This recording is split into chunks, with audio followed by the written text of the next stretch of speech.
السلام علیکم ناظرین، میں ہوں آپ کا میزبان لیاقت راج پر ناظرین۔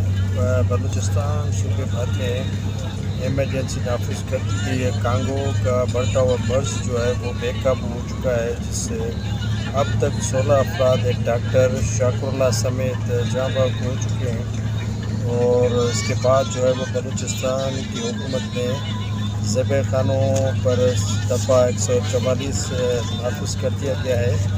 میں آپ کو یہ بھی بتاتا چلوں کہ کانگو وائرس کے بڑھتے ہوئے مرض کی وجہ سے جو ہے وہ ایک ڈاکٹر جس کو بلوچستان سے کراچی لایا جا رہا تھا، راستے میں دم توڑ گیا ہے، شکر اللہ، تو اس کو شہید کا درجہ دیا گیا ہے۔ اور ینگ ڈاکٹرز ایسوسی ایشن نے بلوچستان کی نگران حکومت کو اس کا ذمہ دار قرار دیتے ہوئے کہا ہے کہ ڈاکٹرز کو بچانے کے لیے یا جو بھی مریض ہیں ان کو بچانے کے لیے کوئی بھی بلوچستان حکومت ایفرٹس نہیں لے رہی اور نئے اقدامات کیے جا رہے ہیں۔